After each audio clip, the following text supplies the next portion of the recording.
was that? A raven? Rather a common sight at this latitude. Very intelligent fowl. I asked him to look for the creatures you mentioned. Him and his brethren. Perhaps they'll find one in the area, and I would hazard that a flock of ravens will spy any said creature faster than a solitary witcher would. With all due respect to your skills, my friend. It will take them some time, nonetheless, so perhaps you'd care for a snifter of mandrake.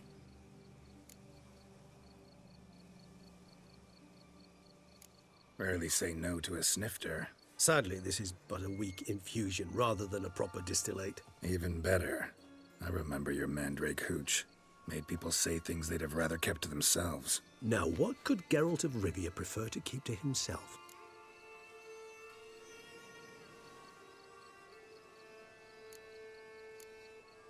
Everyone's got some secret. I agree wholeheartedly. I also believe it wise at times to share one's secrets, unburden oneself to those one can trust. This your sophisticated way of asking me if I trust you? I prefer almost always to ask indirectly. It seems a test of intelligence, one you just passed. Maybe you should go first. Reveal one of your secrets. After all, you vampires lead very interesting lives. Anything in particular interest you?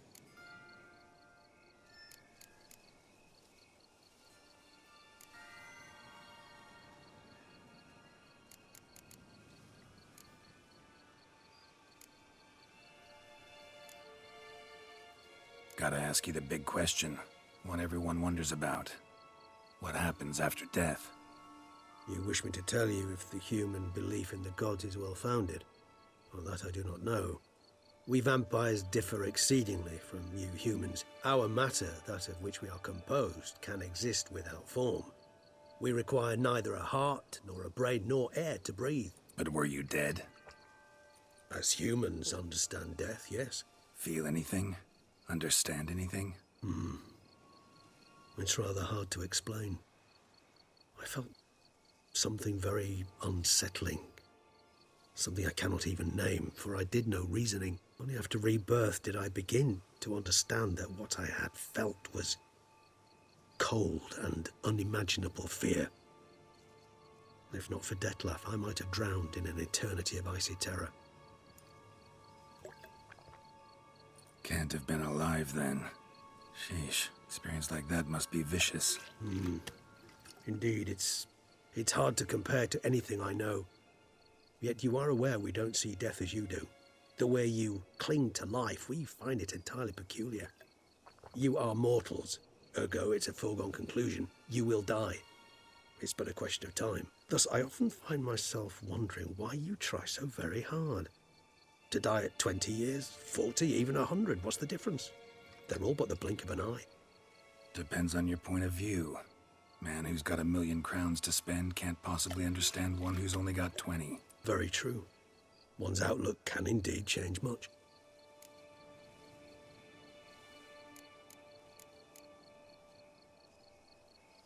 Got a new life, a new body. That give you a new start? Blank slate? Starting all anew is a very broad concept. What exactly do you mean? Your blood addiction, say. Wondering if your body's the same, if it still remembers. Maybe if you drank now, you wouldn't get hooked. All addictions are a form of slavery. Re-addiction's not a risk I'm willing to take, just to test a hypothesis about corporeal regeneration and whether propensities carry over. Fair enough. Curiosity, that's all. Sorry. Not to worry, Geralt. Curiosity is a natural reaction under the circumstances, apart from which I've always valued that trait in you.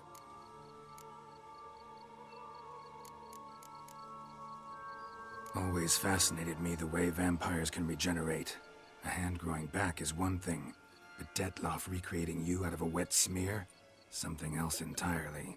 A difficult and laborious process, but one that's possible, as my presence proves. But I've heard you too had quite the adventure. They say you lost your memory.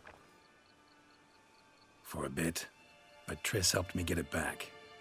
Actually pretty damn lucky I only had amnesia. Yes, you humans are rather buggered in those terms.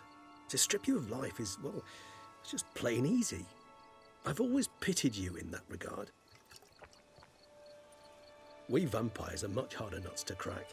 If a member of another race kills one of us, we can be reborn with a living high of vampire's help. However, if one of our own strikes the deadly blow, death is permanent. There can be no rebirth. One of the chief reasons why vampires long ago swore never to fight one another.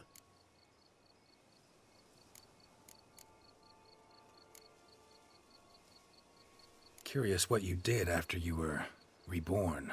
As I'm sure you can surmise, at first I was thoroughly absorbed with recovering. As it is, I've still not recovered completely. Yet I was so weak the first year that I could not stand or move on my own. Detlef bore my weakness bravely, showed great patience.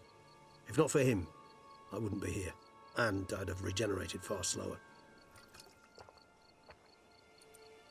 Once I could at last stand unassisted, I set off for Bruges, for my one-time home of Dillingen.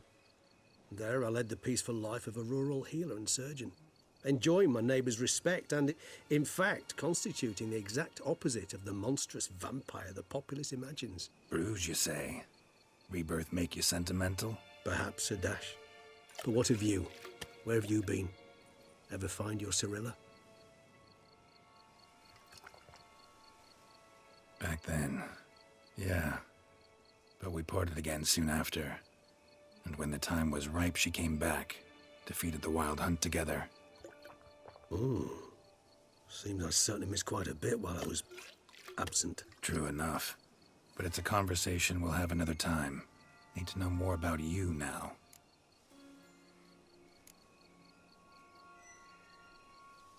All right, give you one question. What do you want to know? One question to ask one as fascinating as you, Geralt. Cruel parsimony, I'd say, but I shall do my best to make it count. If you were to die and be reborn as I was, in your new life, would you choose to be a Witcher?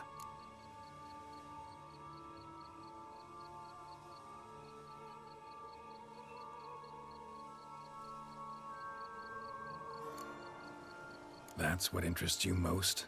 Whether I'd like to be a Witcher again? Many things interest me, but we've not much time left. Please answer. Never chose to be a Witcher. Fate chose for me. Had it been my choice, I'd have picked a different profession. A profession where I wouldn't have to risk my life every minute of every day. Maybe even one that'd earn me some respect. Thank you for being honest. Honesty is an attribute of the truly brave, and thus a privilege of the very few. Still no sign of your winged friend. Sure it understood what you wanted? Dead certain. Let's wait a bit longer. It'll return soon, don't doubt that for a moment.